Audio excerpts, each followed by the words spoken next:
Hey guys, welcome back to my channel. So my name is Mavis. You can call me May Mintah because that's my YouTube channel name. I just realized I never explained. My name is Mavis Mintah or Mavis Mintah. I just share my government name, but I'm alright with that. I have nothing to hide, so I don't really care. And the thing is, today I'm doing a little chit chat video. I'm trying this out. I don't know if people really like that, but I like to talk to myself. So why not record myself while I speak and share it with you guys? So this video, we are in January, of course. Even if it's like the last day of January, it still feels like the first day of January, because January is like your reflection moment, your turnover in life, like you're gonna do something special. So basically I'm gonna share my little recap of 2019 and also some things that I learned. This video might be all over the place. I'll try to make it as constructive as possible, but I can't promise that, you know what I'm saying? Because when I'm putting up my emotions, I'm all over the place. So let's get right into this video. So as I was saying, this is gonna be my recap of 2019. So yeah, 2019 was kind of rough in the beginning. I was a bit like all over the place with my feelings and emotions. As some of you may know or not, like I moved to Manchester in 2018, and that for me was quite hard. I was born and raised in Belgium, so basically my whole life was in Belgium, and it was hard dealing with the fact that I moved to the UK, and I knew people here, my family's here, I have friends here, and even that, it wasn't making me happy. I just felt so alone. And in 2019 I still dealt with that for like the first 2 months. So 2019 was a bit but it had a positive turnover, so I'm totally fine with that. So yeah, as I said, first 2 months not good. I worked on it, I helped myself, and then after that in April, guess what happened? I got engaged. So yeah, I got engaged, guys. Listen, I don't know what happened, but I was shocked. Like, I didn't tell nobody I got engaged because I was still living in shock even 2 months after I got engaged. I did not even tell my mom when I came back from the moment I got engaged, because basically I'm not going to share my whole how we met engagement story, but I'm just gonna give like a little background. I feel like I want to share that with him on my channel because, you know, he'll do that. If I bring him on the channel, he'll say it, and it's always nicer to hear from a man's perspective, like why he proposes to you. I don't know, it's kind of sexy in my opinion, because of course in my mind it's like, who doesn't want to engage me? Like, I'm mad. Okay, so basically he asked me to go to Liverpool with him, and I was like, ah, cool, that's fine. So yeah, we went there for a romantic getaway. He proposed to me. Like I said, story time for another time. And yeah, so I didn't really tell anybody, but basically now it's out in the open. I am engaged, I am happy, I am in another world. And that was like in April, on the 5th of April 2019. That's a date to remember. And then a few months passed and we had our introduction. So basically introduction, or as Ghanaians may know it, is a knocking. So do you know what, I'm just gonna Google exactly what it means so I can give you the right explanation. So what I found on Google, right, the thing is, it says in the Yoruba culture, to be honest I didn't like click on the link, it's just the first thing I'm reading that I'm seeing, and I think it's correct, so all the same. So in the Yoruba culture, an introduction ceremony is held so both families can meet officially. The idea behind this is to introduce key members of both families so they know their son or daughter's new relatives. It's usually a small affair, but these days it's like a mini traditional wedding ceremony. Let me tell you guys, I honestly thought I was getting married. I was very confused. Like, I didn't have anything to do with like organizing anything, so I had no idea what an introduction was really all about. I never attended one, or maybe I did but I just don't remember.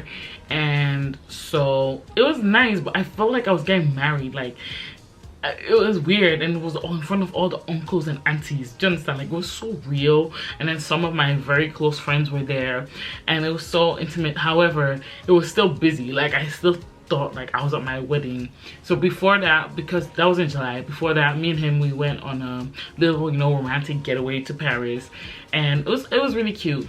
Just for the information, my man's Nigerian, I'm Nigerian Ghanaian, but the ceremony was more Ghanaian because my dad is from Ghana, so it has to be like from the father's side. Do you understand what I'm saying? So, but it was kind of Nigerian at the same time too. But okay, the food was also Ghana food mainly. So yeah, and then yeah, it was cute. Like I said, I'm gonna explain that story another time. And afterwards, you know, summertime, we just had our summer fun. We went back to Manchester, and then one of the biggest chapters in my life happened afterwards, and that was basically me moving out of my mom's house. Oh my god, let me tell you, I just didn't see it coming, because for me everything was just like happening. Engagement, introduction, moving out. I was like, whoa, whoa, whoa, I'm on a roller coaster. That's how I felt. And it was so weird. Like, I was like, oh my god, is this happening to me? Like, oh my god. I was so confused. And I was so unprepared, and that's what I'm going to share with you, like with the things that I learned. I'm just going through what happened, through the motions, through whatever happened in 2019 for me. So I moved out, and we have our own place. Like, it's so weird. I go to a house where me and my partner live. And not my mother waking up in the morning with her gospel music very loud. Like, I'm very confused. Like, now it's just, oh hey babe, good morning. Like, okay, I like it. Do you understand? So it was nice, like having that adult life. It was quite shocking because I just didn't see 2019 as the year as me moving out of my parents' house. Like, it was so unexpected, but it's just the way life works, right? That's basically what happened in my 2019. Mind you, I was still going to uni meanwhile. That's a whole nother story. I'm 25. I'm at uni in my second year. Reason why I moved from Belgium to Manchester was basically just to restart my life, because I was messing up in Belgium and I wasn't evolving in life. And I think that's one thing. My mom was like, listen, if you come to the UK, I promise you your life will be different. I'm like, what is in that UK that, you know, I have to go? I've been going to UK since I was 6. Every year I've been going there. And when my mom told me, like, trust me, UK is gonna be good for you, and me being the love of my life, moving out, having serious stuff happening, was shocking. And I found a way to balance out with uni. I was so proud of myself, because that's the life that I wanted for myself. Not necessarily with a man in my life, but I was just, you know, doing the things that I had to be doing back then. But it's never too late, guys. Never too late. Just restart your life. Don't think because society tells you by 25 you basically have to have a job and a house and, you know, basically like the perfect adulthood life before you get married. Do not listen to society. So basically, since I'm always saying basically, everyone take a shot for every time I say basically, and let's see how drunk you get, because this is not healthy. So the first thing I learned in 2019 is let life come at you. Basically, what I mean by that, very short, is that for people who tend to organize their lives like to the T and plan everything, which most people do actually, which because it's the right thing, don't be surprised or don't be shocked or don't freak out when something unplanned comes along the way, because it's all right. If God says this is going to happen in your life at the moment, let it be. You can't be in control of everything that happens in your life. Do you understand what I'm saying? And for me, that was one problem that I had, because I felt like even though I already knew life doesn't always go as planned, I always still wanted to go that way. But when it didn't happen, I was all over the place. But I learned to like just calm down and understand this is what is happening right now, and I have to learn how to deal with it. That's just it. Second, for all my women out there, not all men are trash. Not all men are trash. Listen, you are a woman, you are a prize. You are gold, you are valuable, you are worthy of it all. When a man comes for you, trust me, he's coming for you. And he's gonna make a big deal about it. Because you have to understand, men do not just love anyone. When they love, it's something very rare, something precious, something tender, something fragile. That's how I see it. And we don't need to chase men. Men will chase us. There is someone out there for you, so it's all good. I was the ambassador of screaming, men are trash. Men are trash. Listen, if you are close to me, you already know. If you got my Twitter, you will see men are trash all over the place. However, I still do agree with men being, you know, funny sometimes, because I don't understand why God made them some funny human beings. But please give men a chance in this society, because I know it's hard, and I feel like a lot of women, we just go off by what we see or what we hear, and it's like oh no, I don't want to deal with that, because you use trash. You give me trash symptoms, so use trash. But I would just say, like, give men a chance and leave men are trash in 2018, 2019, because that's so ghetto. It's so ghetto. Listen, I'm not gonna say it. If I hear a situation, the society has portrayed men as the worst creatures ever, so, and they do stuff for us to confirm that. But I've got a good man, and I know you're probably thinking, oh, it's because you're in a loving relationship, that's why you're saying it. I already knew that, but it's nice to know that I'm now experiencing the fact that not all men are really bad. So yeah. Number 3, self-pity is your worst enemy. When you're in a dark space or dark place, I'm so sorry for the background. It's like, oh, the weather is really bad, so sorry about that. So when you're in a dark place, I understand it's hard to get out of it, but feeling sorry for yourself is not gonna get you anywhere. Do you understand? Like, for me, when I was not feeling all right, I remember one time my partner was like, okay, it has happened to you. You really can't do anything about it. I'm sorry about it, but you feeling sorry for yourself is not gonna get you anywhere. And you know, that day I was so upset with him, and I was like, why are you saying that? That's so rude. Like, I felt like he wasn't having any empathy for what I was going through. However, I realized it's true. Like, me feeling sorry for myself and not doing anything about it was not working in my favor at all. So I'm just saying, 2020, just try and not feel sorry for yourself or have self-pity for yourself.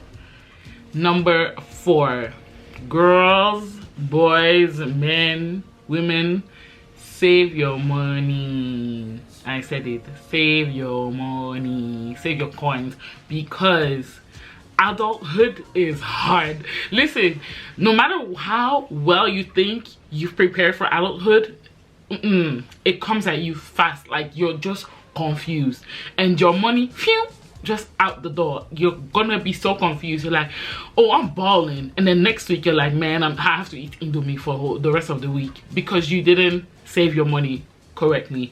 I was really bad with money. Sometimes I still am.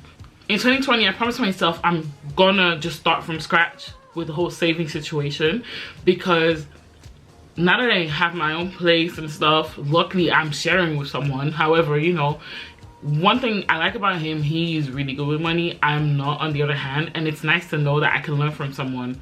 But when it comes to adulthood, saving money is really important, because very unexpected things happen. Bills are real. You think your small phone bill that you are paying while you're at your mother's house is, yeah, it's like, oh, your money is going. Your money is not going, trust me. So yeah. And I would also say, if you're working, I don't know how old you are at the moment, if you're even 16 and you have a job, and anytime you get paid, and you even just said you set aside like £1 or €1 on the side every week, or I don't know how you get paid, it's something. Of course you can do better, but it's something, because life happens. So yeah, please save your sika, save your money. 5th thing that I learned is that happiness is a choice. This is something I say I've learned, however, I've lived by it for a while, even in 2018, even when I'm really sad, when I'm in the dark place, right, when my mental state is just 0. Happiness is a choice. That is the thing that I learned. Happiness is a choice. You wake up in the morning, you already are blessed that God has given you the chance to wake up. When you're even sad, you just have to say, listen, today I'm going to be happy. Because you don't want to be moping around and being sad all the time and crying and being angry, aggressive. There's no need for that. So I feel like when people come up to me and say, yo, Mavis, you're so bubbly, you're so happy, you're so giggly, whatever, it's because I made a choice to be like that. Maybe deep down inside I'm suffering. It's fine. You know what they always say, I heard, what's that song? People are loud in their laughter, silent in their suffering. It's just the way I feel like African people are raised. But however, I feel like if you make that choice, automatically you're just gonna learn how to be happy every day. There are days you can't. Do you understand? Like, I get it. When I'm on my, you know, monthly, I don't feel the need to wake up happy because my whole body is telling me kill somebody. So yeah, so that's what I learned in 2019 and what I've been living by for a while actually. Number 6, and I think probably my last one, is that do not compare yourself to anyone. I feel it's really difficult these days in the social media world when you are really dealing with a lot of insecurities. For me, it's hard. Like, 2019 was a year where I've always been heavier. I've always been a bigger girl, and I felt like I never had an issue with it until like last year. Like, I had an issue with it. Like, of course, like if you're big, dad, listen, African aunties, you need to stop harassing your people, the young people around there, and say, oh, you have grown fat, my girl. If you do that to me, actually I'll attack you, and trust me, I will.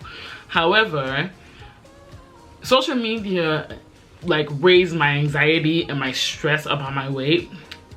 Comparing yourself is just setting yourself up for failure. I could have started YouTube a long time ago if I wasn't about to compare myself anytime I record a video. The only person I am comparing myself to is me. If I, as a person, I'm trying to be better than the person I was yesterday, because the person of yesterday is who I'm comparing myself with. If I wasn't good enough yesterday, I want to be better today. If I was wonderful yesterday, I want to strive for the best for myself. Basically, you're, by comparing yourself to yourself, you're creating the best version of yourself. So I get it. We deal with insecurities, and I feel like everyone always has a way to cope with their insecurities. But trust me, don't compare yourself to anybody, and automatically your anxiety level will drop. And that's how I feel. I'm not a psychologist, but it will. So yeah. So guys, that's all I needed to say. This year is gonna be amazing. What's my name? May. So it's gonna be amazing. I already know. Nobody has to tell me. 2020 will be amazing. That's what we all strive for. That's what I wish for every one of you. And I hope you enjoyed this video. It might have been all over the place. I hope you learned from this and whatever. And you know what? Like, comment, and subscribe. And thank you for watching this video. See you guys in the next video. Bye.